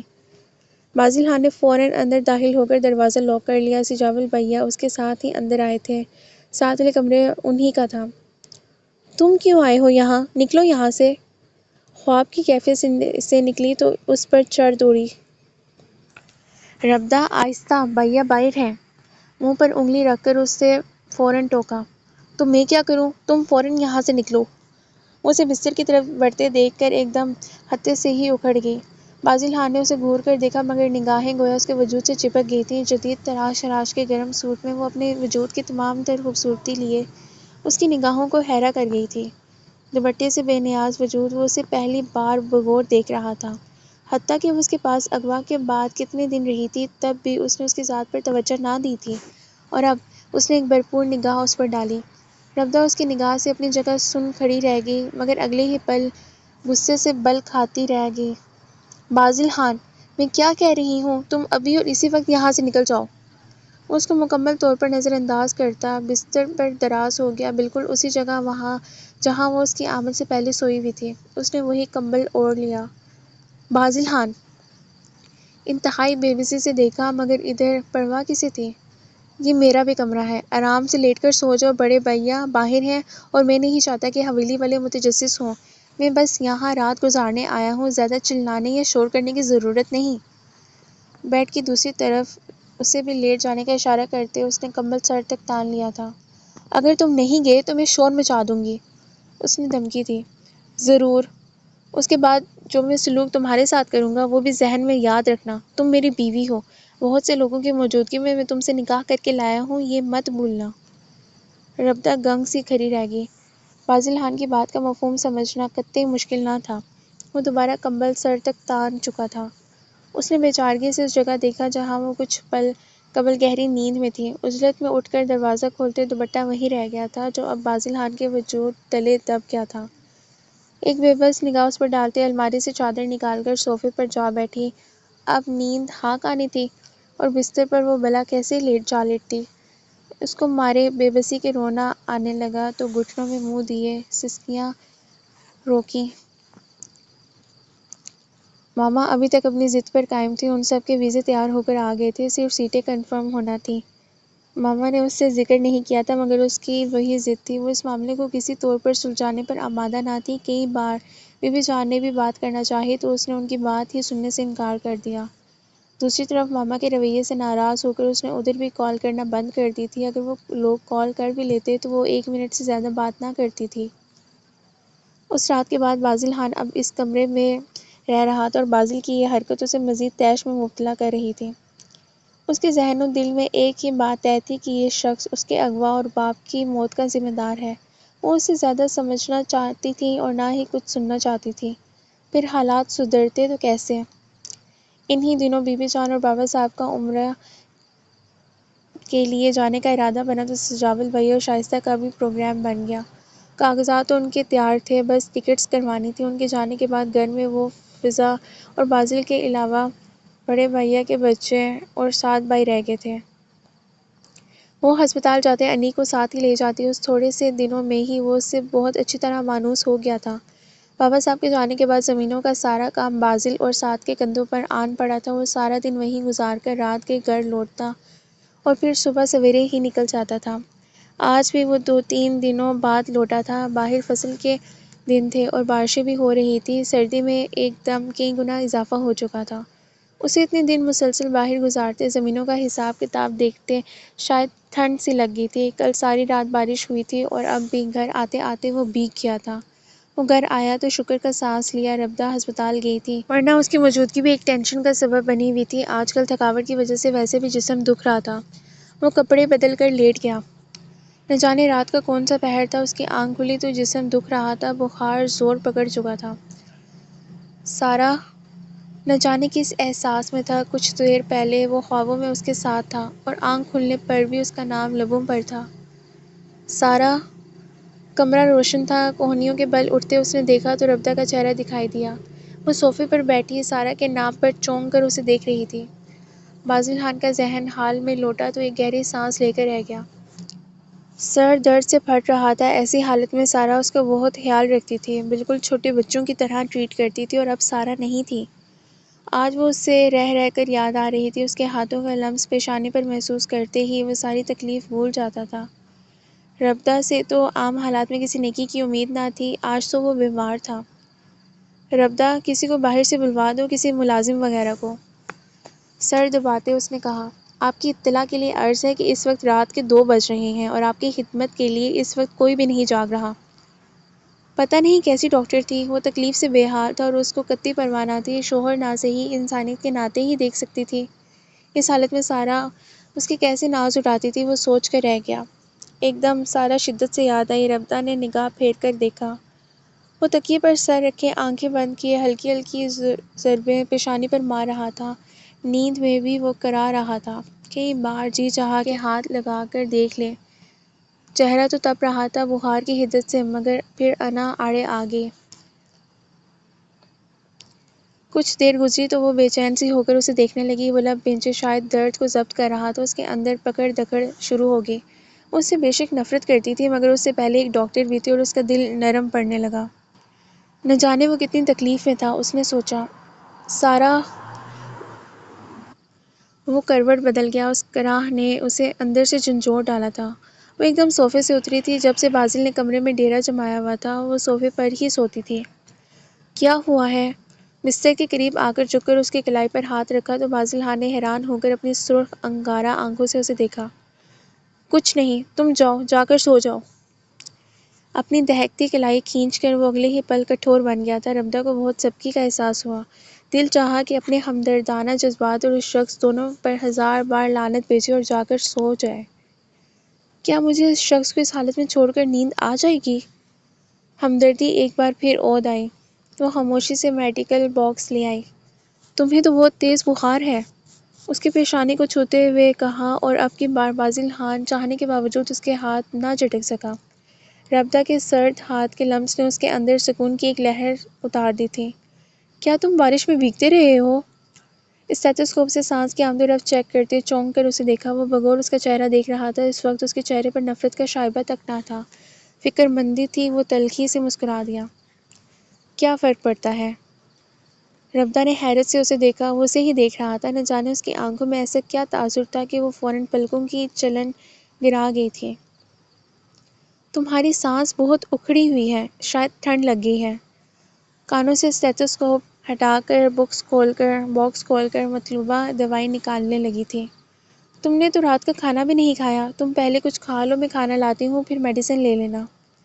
وہ کہہ کر باہر نکل آئی تھی۔ وہ واپس آئی تو ٹرے میں کچھ سلائس بوائل انڈے کے ساتھ دودھ کا جگ تھا۔ میں صرف یہی لے کر آئی تھی، بخار میں شاید کچھ اور کھانے کو دل بھی نہ چاہے۔ دودھ لائی ہوں، اگر چائے کی طلب رہی تو بتانا مجھے۔ ٹرے بستر پر رکھ دی تھی۔ نہیں ٹھیک ہے یہی، چائے رہنے دو۔ بازل اس کے رویے پر خاصا حیران تھا۔ کہاں نفرت سے زہر خون پھنکارتا ہوا لہجہ، اور اب کہاں اتنی ہمدردی اور فکر مندی تھی۔ کھانا کھا کر میڈیسن لے کر وہ لیٹ گیا تھا۔ ربدہ نے ضمیر کے سامنے اس سرخ روئی پر پرسکون کا سانس لیا تھا۔ ربدہ، اگر تمہیں برا نہ لگے تو 2 منٹ سر دبا دو، درد سے پھٹ رہا ہے۔ وہ ٹرے رکھ کر کمرے میں لوٹی تو ایک فرمائش حاضر تھے۔ ربدہ کو بڑا ناگوار گزرا۔ 2 ٹوک انکار کرنے کو منہ کھولا، مگر پھر کچھ خیال آنے پر چپ رہ گئی۔ اگر تمہیں برا لگا ہے تو اٹس اوکے، سارا دبا دیا کرتی تھی تو میں نے یوں ہی کہہ دیا۔ وہ چند منٹ کھڑی دیکھتی رہی۔ وہ آنکھیں بند کر گیا تو وہ خود بخود بستر پر بیٹھ گئی۔ ہولے ہولے اس کی پیشانی دباتے اپنی مومی ہاتھ کی لرزش ربدہ پر خود بھی آشکار ہو رہی تھی۔ اگلے دن وہ اپنی رات والی ہمدردی اور فکر مندی پر خود ہی جھنجھلائی ہوئی تھی۔ نہ جانے دل میں اتنی گنجائش کہاں سے نکل آئی تھی کہ نفرت کی بجائے ہمدردی نے جگہ لے لی تھی۔ ہسپتال آنے کے بعد بھی دھیان اسی میں لگا رہا۔ جو بخار کی حالت میں لیٹا ہوا تھا، وہ بامشکل وہاں 11 بجے تک ٹھہر سکی۔ اپنے ہی احساسات سے گھبرا کر وہ سسٹر رضیہ کو ہدایات دیتے واپس حویلی آ گئی تھی۔ اپنے کمرے میں آئی تو بازل خان باتھ روم سے نکل رہا تھا۔ صبح جب وہ کمرے سے نکلی تھی تو وہ لیٹا ہوا تھا، بخار سے تب بھی جل رہا تھا، اور اب اس نے شاید باتھ لیا تھا۔ وہ بھی اسے کمرے میں دیکھ کر چونکا۔ تمہیں باتھ نہیں لینا چاہیے تھا، پہلے ہی ٹھنڈ کی وجہ سے بخار ہوا ہے۔ وہ خود کو کہنے سے باز نہ رکھ سکی۔ بازل خان نے حیرانی سے اس کے چہرے پر چھائی فکر مندی پڑھی اور پھر ہنس دیا۔ میں سخت جان ہوں، یہ چھوٹے موٹے بخار کچھ نہیں بگاڑتے میرا۔ تولیہ صوفے پر ڈال کر وہ بستر پر جا بیٹھا تو ربطہ کو سبکی سی محسوس ہوئی۔ شاید رات والی حالت آپ اپنی بھول گئے ہیں، مرحومہ بیگم صاحبہ کو یاد فرمایا جا رہا تھا عالم مدہوشی میں۔ ایک دم وہ پوری جون میں لوٹی تھی۔ بازل ہنس دیا۔ رات واقعی تم نے بہت خیال رکھا ہے، تھینکس، تم بیوی جیسی بھی ہو مگر ڈاکٹر زیادہ ہو۔ وہ بظاہر سنجیدگی سے کہہ رہا تھا۔ ربدہ نے اسے گھورا۔ اب کیسی طبیعت ہے تمہاری؟ بخار اترا؟ وہ پوچھے بغیر نہ رہ سکی۔ ٹھیک ہوں۔ وہ بستر پر لیٹ گیا۔ ربدہ نے جھک کر اس کی پیشانی پر ہاتھ رکھا جو ابھی بھی حرارت لیے ہوئی تھی۔ تمہیں باتھ نہیں لینا چاہیے تھا، کچھ فکر مندی سے کہتے وہ قدرے فاصلے پر بیڈ پر بیٹھ گئی تھی۔ بازل خان نے حیران ہو کر غور سے اسے دیکھا۔ وہ اضطراری انداز میں ہاتھ کو مسلتے، ہونٹوں کو کچلتے اسے پوری جان سے متوجہ کر گئی تھی۔ تم نے ناشتہ کر لیا؟ پلکیں اٹھا کر پوچھا۔ نہیں، ابھی اٹھا ہوں۔ تم آج ہاسپٹل نہیں گئی کیا؟ اور انیک کہاں ہے؟ میں گئی تھی، ابھی آئی ہوں۔ انیک فضا بھابی کے پاس ہے، تم بیٹھو میں ناشتہ بنا کر لاتی ہوں۔ وہ اٹھ کر باہر آ گئی تھی۔ وہ اپنے جذبات و احساسات کو سمجھنے سے خود بھی قاصر تھی۔ کہاں وہ نفرت کا راگ الاپتے اس کی شکل تک دیکھنے کی روادار نہ تھی، اور اب کیسے رات سے اس کی تیمارداری میں جتی ہوئی تھی۔ شام کے قریب وہ کمرے سے باہر نکلا تو وہ خود سے الجھنے لگی۔ بے چینی حد سے بڑھی تو کمرے کی بے ترتیبی سمیٹنے لگی۔ اس کا مقصد خود کو بہلانا تھا، ورنہ ان چھوٹے موٹے کاموں کے لیے نوکروں کی فوج تھی۔ کمرے کی ہر چیز ترتیب میں آتی چلی گئی مگر اسے اپنی لا یعنی سوچوں سے چھٹکارا نہ مل سکا۔ کمرے کے بعد اس نے الماری کی طرف توجہ دی۔ وارڈروب کے علاوہ یہ الماری تھی جو بازل کے استعمال میں تھی۔ وہ اکثر لاک رہتی تھی، آج کھلی ہوئی تھی۔ اس نے یوں ہی وقت گزارنے کو کھول کر ادھر سے ادھر ہاتھ مارنا شروع کر دیے۔ یہاں بازل کی پرسنل چیزوں کے علاوہ کچھ کاغذات، فائلیں اور روزمرہ کی استعمال کی اشیاء تھیں۔ کئی خانے لاک تھے، کاغذات والا کھلا ہوا تھا، اس میں تصویروں کے بڑے بڑے البمز تھے۔ ارے یہ لوگ تصویریں بنواتے ہیں، مگر میری باری میں تو کچھ بھی نہ تھا۔ وہ تجسس ہو کر اس نے البم نکالی تھی۔ یہ سارا اور بازل کی شادی کی تصاویر تھیں۔ یوں ہی کھڑے کھڑے تصویریں دیکھتے البم کے اندر رکھا خاکی لفافہ نکل کر قالین پر گرا تو اس میں سے کئی چیزیں باہر پھسل آئی تھیں۔ اف! نیچے جھک کر وہ لفافہ اٹھانے کو جھکی تھی جبھی باہر نکلی ہوئی تصویروں پر اس کی نظریں جم سی گئی تھیں۔ اس نے جلدی سے وہ لفافہ تھام لیا تھا۔ البم واپس الماری میں رکھتے وہ لفافہ لیے بستر پر آ بیٹھی تھی۔ یہ 5-6 تصویریں تھیں، ہر تصویر میں وہ اور بازل ساتھ ساتھ تھے۔ اس کی تو شادی پر بھی کوئی تصویر نہ کھینچی گئی تھی کہ وہ سمجھتی کہ اس موقع کی ہوگی۔ ہر تصویر اسے پہلے سے زیادہ شوق پہنچا رہی تھی، ہر تصویر اس کے اور بازل کے درمیان ایک گہرے تعلق کو ظاہر کر رہی تھی۔ مائی گاڈ، یہ کیا ہے بھلا؟ تبھی اس کے ذہن میں جھماکا سا ہوا تھا۔ اس کے اغوا کے بعد بازل نے تصویر اور خطوط کا ذکر کیا تو اس نے بہت کچھ کہا تھا۔ سارہ کی ناراضی، اس کی وفات اور پھر اس کا اغوا، ہر بات میں تصویروں اور خطوط کا ذکر کر رہا تھا۔ اور بنش کے ہاں بھی اس نے اس سے تصاویر اور خطوط کی بات کی تھی جو وہ ٹال گئی تھی۔ تو کیا اس کے اغوا کے پیچھے ان تصاویر کا کوئی ہاتھ تھا؟ بہت الجھ کر اس نے سارا لفافہ کھولا۔ وہاں کچھ تصویریں، رسیدیں وغیرہ تھیں۔ اس نے طے شدہ کاغذ تھام لیا تھا۔ یہ وہ کاغذ اوپر تلے رکھ کر طے کیے ہوئے تھے۔ یہ کسی ڈائری کے صفحات تھے۔ اس نے پہلا کاغذ اٹھایا، وہاں ایک تحریر رقم تھی۔ بازل خان، تم نے بہت تاکید کی تھی کہ میں کبھی رابطہ نہ کروں۔ تمہیں میرا شاید یہ خط لکھنا بھی اچھا نہ لگے، مگر کیا کروں، میں بہت مجبور ہو کر یہ خط لکھ رہی ہوں۔ تم نے تو پلٹ کر خبر تک نہ لی تھی، نہ کوئی فون، نہ کوئی اطلاع۔ آج کل میرا پریشانی سے برا حال ہے اور کوئی راہ سجائی نہیں دے رہی۔ تم تو شاید میرے اور اپنے تعلق کو فراموش کر بیٹھے ہو، مگر میں اب کیا کروں؟ میں تو تمہاری خاطر اتنے آگے بڑھ آئی ہوں کہ اب واپس پلٹوں بھی تو رسوائی ہی رسوائی مقدر ہے۔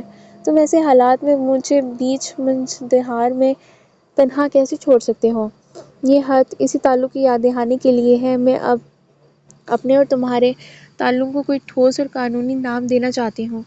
پلیز خط ملتے ہی ملو مجھ سے۔ ہمارے درمیان جو کچھ بھی ہوا ہے اس کے سراسر ذمہ دار تم خود ہو۔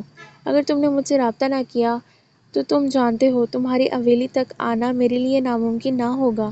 اگر تم چاہتے ہو کہ میں خاموش رہوں، تمہاری بیوی اور خاندان کو کچھ پتہ نہ چلے، تو فوراً ملنے آؤ۔ تمہاری منتظر، فقط تمہاری ڈاکٹر ربطہ فائق۔ کیا؟ اختتام تک آتے آتے اس کی چیخ نکل گئی تھی، کاغذ اس کے ہاتھ سے چھوٹ گیا تھا۔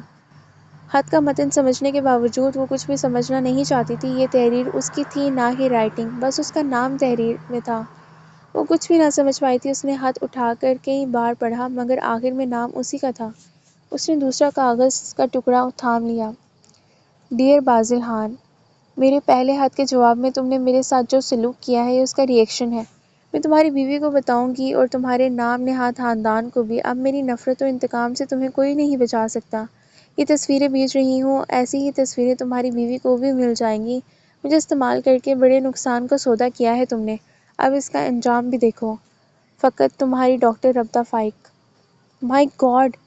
پتہ نہیں یہ کیا قصہ تھا، اور اس ساری سچویشن کا جو موضوع تھا، وہ تصور کرتے ہی اس کا ڈوب مرنے کو جی چاہ رہا تھا۔ وہ بھلا ایسی گندی گھٹیا حرکت کیسے کر سکتی تھی؟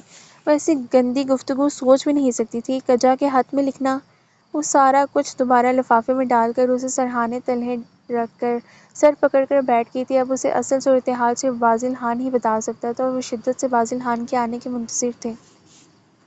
بازل خان کمرے میں لوٹا تو وہ اسی طرح بستر پر بیٹھی ہوئی تھی اور انیک کو ساتھ لے کر آیا تھا۔ دوسری طرف آ کر انیک کو لٹا کر خود بھی ساتھ ٹک گیا۔ اس نے کمرے پر ایک ستائشی نگاہ ڈالی۔ ہر چیز نکھری نکھری صاف ستھری تھی۔ ربطہ سرہانے سے لفافہ نکال کر اس کی طرف چلی آئی تھی۔ بازل خان، یہ سب کیا ہے؟ اس کے دامن میں خط اور تصویریں پھینک کر وہ سوالیہ نشان بن گئی تھی۔ بازل خان نے چونک کر اس کے چہرے اور پھر لفافے کو دیکھا۔ یہ تمہیں کہاں سے ملا؟ یہ تمہاری الماری سے صاف کرتے ہوئے ہاتھ لگا ہے۔ پلیز ٹیل می، یہ سب کیا ہے؟ وہ ایک دم پھٹ پڑی تھی، اس کے قریب ہی گرنے والے انداز میں بیٹھی تھی۔ یہ سب وہ سچ ہے جو میں بہت دیر سے بتانا چاہ رہا تھا، مگر تم اپنی نفرت کی وجہ سے سننا اور جاننا نہیں چاہتی تھی۔ وہ بہت تحمل سے کہہ رہا تھا۔ پلیز بازل، مجھے ساری حقیقت بتاؤ۔ میں ایسی بالکل نہیں ہوں، نہ ہی یہ میرا ہاتھ ہے، اور نہ ہی یہ تصویریں میں نے بھیجی ہیں۔ مجھے نہیں پتا یہ کس کا کام ہے، یقین کرو میرا، آئی سویئر، میں بھلا اتنا گھٹیا کام کر سکتی ہوں؟ اتنی گندی گفتگو، قسم لے لو یہ میری رائٹنگ نہیں ہے۔ وہ شدت سے رو پڑی۔ بازل خان نے ایک گہری سانس لی اور پھر اس کا ہاتھ تھام لیا۔ میں جانتا ہوں یہ تم نے نہیں لکھا اور نہ ہی تم نے کچھ بھیجا ہے۔ یہ کس کا کام ہے یہ بھی میں جانتا ہوں۔ اس کے قریب آ کر بیٹھا۔ ربطہ نے حیرت سے اسے دیکھا۔ کون ہے وہ؟ بینش، تمہاری دوست اور میری چچا زاد بینش۔ حیرت کا یہ شدید جھٹکا تھا۔ بینش؟ وہ مسلسل نفی میں سر ہلاتی بے یقین تھی۔ مگر کیوں؟ اس نے یہ سب کیوں کیا؟ میری بھلا اس سے کیا دشمنی تھی؟ میں نے اسے ہمیشہ دوست سمجھا، مگر اس نے ہی دوستی ختم کر لی۔ وہ اب کھل کر رو رہی تھی۔ ہوس، نفرت اور رقابت کی آگ انسان کو حیوان بنا دیتی ہے، شیطانی درجے پر پہنچا دیتی ہے۔ میری بھی یہی کیفیت ہوئی تھی۔ یہ تصویریں دیکھ کر اور خط پڑھ کر سارا، بابا اور سب مجھے بے اعتبار کر گئے تھے، اور سارا، جس سے میرا محبت کا تعلق تھا، وہ تمہاری طرح کوئی بھی صفائی کا موقع دیے بغیر چپ چاپ پھپھو کے ہاں چلی گئی تھی، اور چند دن بعد اس کی ڈیتھ ہو گئی۔ وہ چپ ہو گیا۔ ربطہ اس وقت جس اذیت سے دوچار تھی، اسے پہلی بار بازل کی اذیت کا اندازہ ہوا تھا۔ وہ اسے پچھلی تمام کہانی سناتا چلا گیا، سبھی کچھ جو بینش نے کہا تھا، اور وہ سبھی کچھ جو وہ غلط فہمی میں ربطہ کے ساتھ کر چکا تھا۔ یہی وہ سچ تھا جسے سن کر تمہاری امی نے معاف کر دیا تھا۔ یہی وہ سچ تھا ربطہ، جو میں تمہیں بتانا چاہتا تھا، مگر تم کچھ بھی سننے کو تیار کہاں تھی۔ ربطہ، تم میری اس وقت کی کیفیت کا اندازہ لگا سکتی ہو؟ میری محبت، میری عزت، رشتے، اعتبار، اعتماد، سب داؤ پر لگ گیا تھا۔ ایسے میں وحشی نہ بنتا تو کیا کرتا؟ تم اندازہ نہیں لگا سکتی اس وقت میری کیا کیفیت تھی۔ میں تمہیں بد سے بدتر سزا دینا چاہتا تھا۔ تمہیں میں نے اغوا کروا لیا تھا، تم میری تحویل میں تھی۔ میں وحشی تو بن گیا تھا، مگر خود کو شیطان نہ بنا سکا۔ تم باعزت سرخرو میری قید سے نکل گئی، اور میری تلاش شروع ہو گئی، اور جب اصل مجرم سامنے آیا تو میرا ضمیر ہی مجھے مجرم بنا گیا۔ بی بی جان کے سامنے تمام گناہوں کا اعتراف کیا تو پھر وہ مجھے تمہاری والدہ کے پاس لے گئیں۔ وہ واقعی بہت عظیم خاتون ہے صاحب۔ سب کچھ جان کر نفرت سے دھتکارا نہیں انہوں نے، بلکہ معاف کرتے ہوئے انہوں نے جس طرح تمہارے لیے میرا پروپوزل قبول کیا، ان کے اس عمل نے مجھے خرید لیا۔ میں ساری عمر بھی ان کے سامنے سر نہیں اٹھا سکتا۔ اس سارے عرصے میں انہوں نے مجھ سے ایک ایک پل رابطے کیے رکھا ہے۔ تمہاری نفرت مجھے ہرا دیتی اگر ان کی تسلی اور اعتماد میرے ساتھ شامل نہ ہوتا۔ میں تمہارا مجرم ہوں، تمہارے والد کی موت کا ذمہ دار، تمہاری رسوائیوں کا سبب، مگر تمہارے کردار، تمہارے بے لوث جذبات نے مجھے تمہارا گرویدہ بنا ڈالا، اور مجھے لگا میں سر سے پاؤں تک تمہاری محبت میں مبتلا ہوں۔ اسی محبت نے مجھے مجبور کر دیا کہ میں بی بی جان کے سامنے اپنا دل کھول دوں، اور انہوں نے تمہارے حصول کے لیے میرا بہت ساتھ دیا۔ بے شک میں تمہیں کسی بھی قیمت پر نہیں کھونا چاہتا تھا، مگر پھر بھی فیصلہ تمہارے ہاتھ میں ہے، ساری حقیقت تمہارے سامنے ہے، جو فیصلہ کرو گی مجھے منظور ہے۔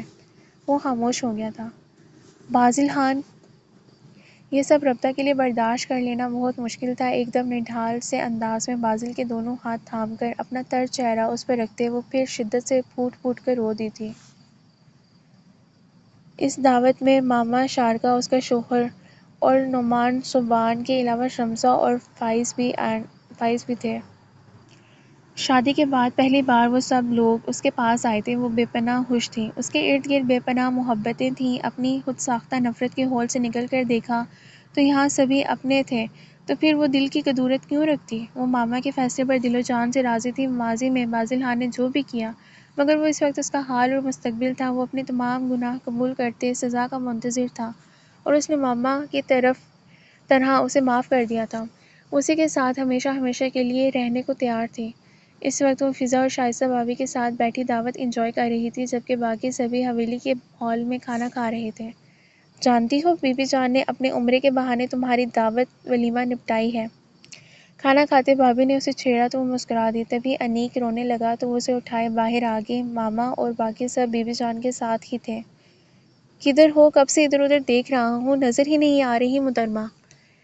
وہ کچن کی طرف آئی تھی کہ کسی ملازمہ کو بلا کر انیک کو اسے تھماتی کہ اسے بہلائے، جب ہی بازل سامنے چلا آیا تھا۔ تو ضرورت ہی کیا تھی شریف بی بی کے ہوتے ہوئے ادھر ادھر دیکھنے کی؟ اس نے لتاڑا۔ ہاں، یہ بیوی کتنی شریف ہے، خوب جانتا ہوں میں۔ اس نے خوبصورت سرخ لباس میں زیورات میں سجی سجائی اپنی زوجہ محترمہ کو گھورا۔ وہ کھل کر ہنس دی۔ یہ انیک کیوں رو رہا ہے؟ انیک کے چہرے پر آنسو دیکھ کر ٹھٹکا۔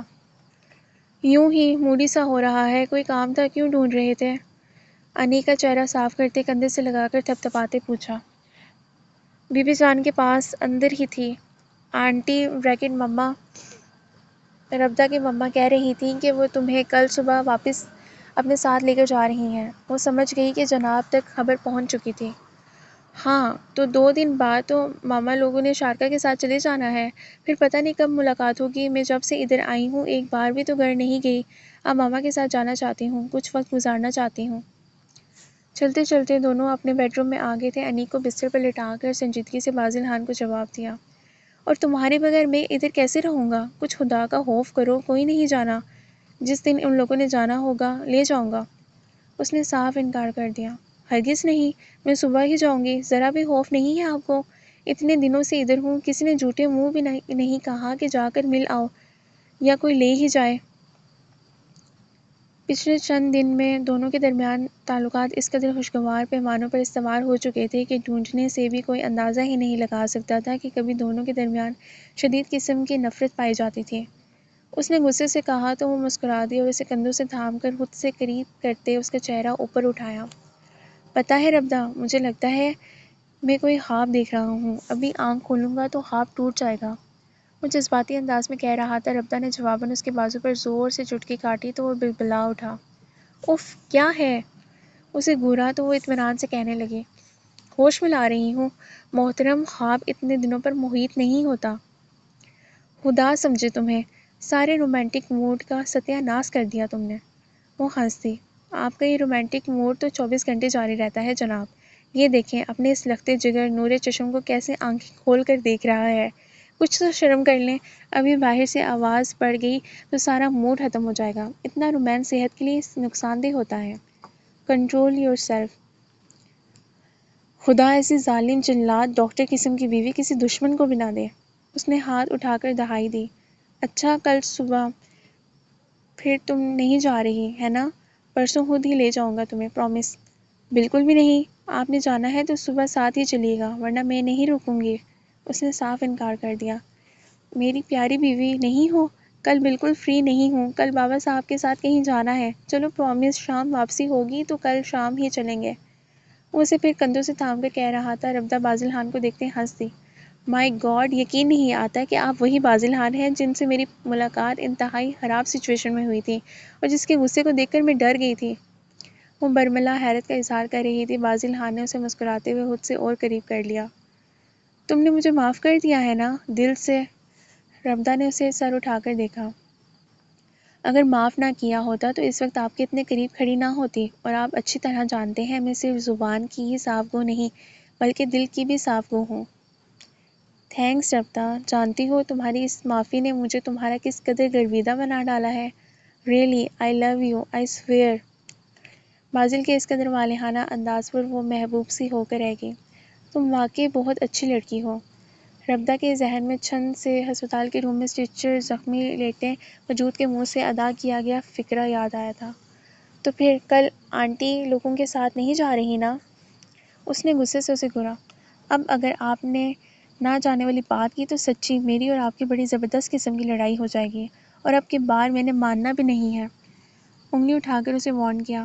میں پہلی بار اپنے میکے جانا چاہ رہی ہوں، آپ کو کیا پتا ماما کی یوں دور جانے پر میں کتنی تکلیف محسوس کر رہی ہوں۔ پھر نہ جانے کب ملاقات ہو۔ شارکا کا جانا تو طے ہے نا؟ نومی اور سوبی دونوں کے مستقبل کے لیے کڑوا گھونٹ پینے پر مجبور ہوں۔ پھر جانے کب ملاقات ہو۔ میں ان کے پاس کچھ دیر ٹھہرنا چاہتی ہوں۔ آپ کو لے کر میں ان سے ناراض رہی ہوں اور اب ان سے معافی مانگنا چاہتی ہوں، اور آپ ہیں کہ انکار کر رہے ہیں۔ اس کی آنکھوں میں نمی آ گئی تو بازل خان نے فوراً اس کا چہرہ تھام لیا۔ آئی ایم سوری، تم ضرور جاؤ، میں منع نہیں کر رہا، مگر اس کی پلکوں سے نمی چن لی تھی۔ تو پھر؟ اس نے نروٹھے پن سے پوچھا۔ کیا خیال ہے ہم بھی یورپ ٹرپ پر نہ نکلیں؟ 1-2 ماہ میں چلیں گے۔ اس نے اس کا دھیان بٹانا چاہا۔ آئیڈیا تو برا نہیں، مگر ماما کے پاس چلیں گے سب سے پہلے، پھر کہیں اور۔ وہ ایک دم بہل گئی تھی اور بازل خان مسکرا دیا۔ محترمہ، میں اپنے ہنی مون ٹرپ کی بات کر رہا ہوں۔ ایک بیٹے کے باپ ہو کر ہنی مون پر جاتے ہوئے شرم نہیں آئے گی آپ کو؟ مگر میں ماما کے پاس جانا چاہتی ہوں صرف۔ اور تمہیں منع کرتے تو جیسے بڑی شرم آ رہی ہے۔ دیکھیں آپ لڑائی میں پہل کر رہے ہیں تو تم جواب نہ دو۔ بازل خان، ربدہ، پھر دونوں ہی کھلکھلا کر ہنس دیے تھے۔ آپ بہت برے ہیں، وہ گویا ہار مان گئی تھی، اور تم واقعی بہت اچھی ہو۔ محبت کا اظہار اس سے خوبصورت بلا اور کیا ہو سکتا تھا؟ اور پھر وہ اس کی محبت کی پھوار تلے بھیگتی چلی گئی تھی۔ ان کے پاس کسی کام کے لیے آتی بی بی جان دروازے پر ہی دونوں کی آوازیں سن کر رک گئی تھی اور پھر ان کو ہنستے دیکھ کر خود بھی مسکرا دی۔ یا اللہ، میرے بچوں کو ہمیشہ آباد رکھنا، کسی بینش جیسی حاسد نظر سے بچانا، دونوں کو صحت اور تندرستی کے ساتھ حقیقی خوشیاں عطا کرنا۔ ان کا دل شدت جذبات سے مغلوب دعا مانگ رہا تھا اور آنکھوں میں گزرے حالات کی نمی تھی۔ ختم شد۔ تو میرے عزیز لسنرز، اگر آپ کو یہ ناول اچھا لگا ہے تو اسے لائک شیئر کیجیے گا اور میرے چینل کو سبسکرائب کریں تاکہ مزید انٹرسٹنگ ویڈیوز آپ کو ملتے رہیں۔ Thank you.